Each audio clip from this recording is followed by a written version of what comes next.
लोकसभा में असदुद्दीन ओवैसी का सरकार पर निशाना देखने को मिला। ओवैसी की ओर से कहा गया कि किस बात का जश्न मनाया जा रहा है। भारत के मुसलमानों को डराने की कोशिश की जा रही है। मुल्क को बाबा मोदी की जरूरत नहीं है। सुप्रीम कोर्ट ने कहा था कि मंदिर तोड़कर मस्जिद नहीं बनाई गई। क्या एक मजहब की सरकार है? सभी को आइन की हिफाजत करना ही चाहिए। असदुद्दीन ओवैसी का बयान इस वक्त आपको बता रहे हैं। उन्होंने कहा कि लोकसभा में राम मंदिर पर चर्चा के दौरान जिस तरह जश्न मनाया गया, किस बात का जश्न यहां पर मनाया जा रहा है।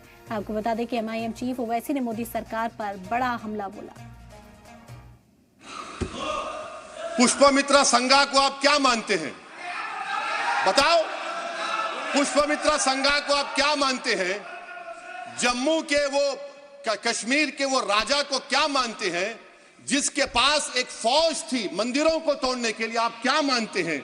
यही तो मैं कह रहा हूं कि निशिकांत दुबे 47 में आजादी मिली असदुद्दीन ओवैसी से बाबर की बात पूछ रहे हैं। तुम गांधी की बात पूछते, तुम बोस की बात पूछते, तुम जलियांवाला बाग की बात पूछते, तुम काला पानी में जो मुसलमान शहीद हो गए उनकी बात पूछते, मगर बाबर की बात पूछी जाती है।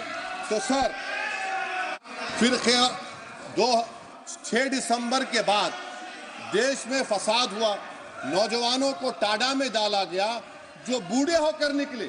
यकीनन आपकी सरकार नहीं थी, आपकी सरकार नहीं थी। अच्छा, बल्कि मैं तो मर्यादा पुरुषोत्तम राम की इज्जत करता हूं, मगर मैं नाथूराम गोडसे से नफरत करता हूं। मेरी नस्लें नफरत करती रहेंगी, क्योंकि नाथूराम गोडसे ने उस शख्स को गोली मारी जिसके जबान से आखिरी लफ्ज निकले हे राम। सर, छठी बात यह है कि 87 में मलियाना हाशिमपुरा हुआ, 83 में नेल्ली हुआ, 44 में जम्मू में नस्ल कशी हुई, 2022 में हल्दीवानी में कत्ल हुआ। इतने धोखे सबसे बड़े किसको दिए गए? असदुद्दीन ओवैसी को दिए गए।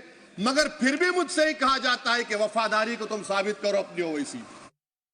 The destruction of the mosque and obliteration of Islamic structure was an egregious violation of the rule of law. Egregious का मतलब जो छोटी मोटी अंग्रेजी में आती है वो क्रिमिनल एक्ट कहा। और सर, आपने कहा था कि वहां पर मंदिर को तोड़कर बनाया गया। सर, मैं आपके सामने ये तमाम चीजें लेकर दूंगा। सुप्रीम कोर्ट के जजमेंट के पैराग्राफ्स हैं जिसमें सुप्रीम कोर्ट ने ASI की रिपोर्ट को नकारा। उन्होंने कहा कि मंदिर को तोड़कर मस्जिद नहीं बनाई गई थी। सुप्रीम कोर्ट ने कहा यह।